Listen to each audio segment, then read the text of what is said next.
So magandang araw mga amigo. Meron lang akong gustong i-share sa inyo na nabili ko kanina nung magpunta kami ng palengke. Itong LED light na ito. Sa halagang 200 pesos, meron na tayong ilaw o flashlight. Then meron rin tayong magagamit na ilaw kapag tayo nagka-camping.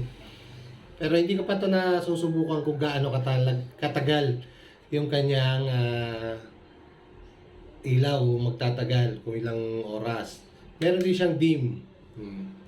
So ito 200 pesos lang. So meron siyang solar panel sa likod na nagcha-charge. Makita natin doon. Then pwede rin siya nang i-charge sa true charger ng cellphone. Kita nyo, umiilaw ngayon yung indicator. So nagcha-charge. So tingnan nyo, manood lang kayo dito sa video na ito at makita nyo kung saan ko binili ito. Marami pwedeng mabili doon na magagamit natin sa ating pagka-camping. At by the way, huwag nyo pong kalimutan mag-subscribe. I-click yung notification bell para laging updated sa ating mga video na i-upload at like and share. See you mga amigo, all goods! So ito mga amigo yung New Star. So dito ko nabili yung LED kanina na ipinakita ko sa inyo. So marami tayong mga pwedeng mabili dito na sa murang halaga. Birin nyo yung LED kanina na yon, 200 ko lang nabili yon. So dito tayo sa loob. Ito yung portion ng hardware. Kita natin marami dito mabibili kung kailangan nyo ng mga tools, screwdriver, yan, mga pardilyo, flies, andyan, marami. So, doon pa sa meron din dyan yung mga metro. So, ayan tulad ng makikita nyo ngayon, metro nandyan. Ayan. Mga gamit sa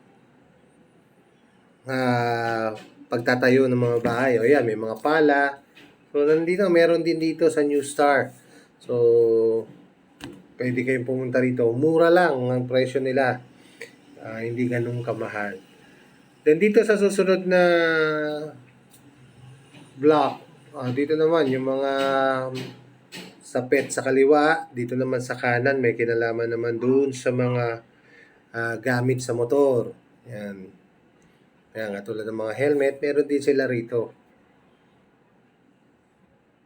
So dito marami mga amigo, marami tayong pwedeng mabili.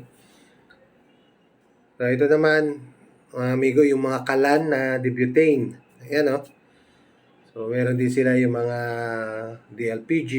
So, dito sa kalan na debutane, mura lang dito na meron ditong 300, meron din na 400.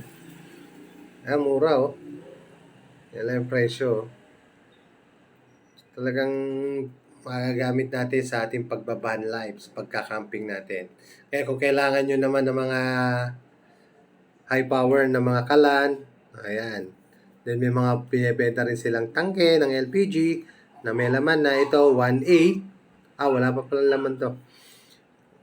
Then merong yung kalahati, yung 5.5 kilos, yan. 1.3, yung isa 1.8. So wala pang mga laman yan mga amigo. Palalagyan pa lang ninyo. So ito, meron din silang mga spare parts ng mga kalan. Ito, ng mga super kalan. Meron dito sa kaliwa, mga piyesa yan, yung mga hose ng kalan. Meron din sila yung mga igniter ng kalan. Andyan, meron din. So, kumpleto sila rito mga amigo. Pwede kayong, dito lang yan sa may Tulay, Marilao. Ito mga amigo, thermos. Pwede. Alam nyo kung magkano lang to? 219 pesos. So, pwede natin itong sa ating pagkakamping. Lagi mainit yung ating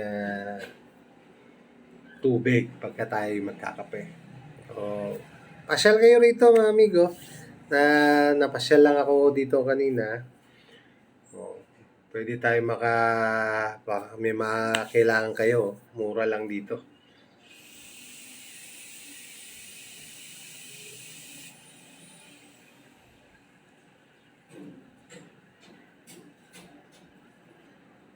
Di sila dito. Ito, yung mga malalaking box.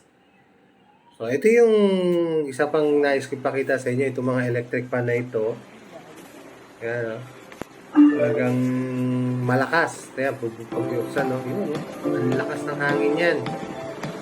Lakas. Yung mga LED na yan. Malakas din yung ilaw na yan. At ang kagandahan, yung kanilang battery pack.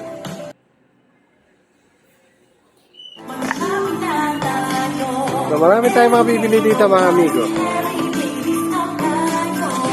Yan, pati electric fan na rechargeable, no? Napakaganda na ng battery pack niya. 45,000 mAh. 30,000 mAh.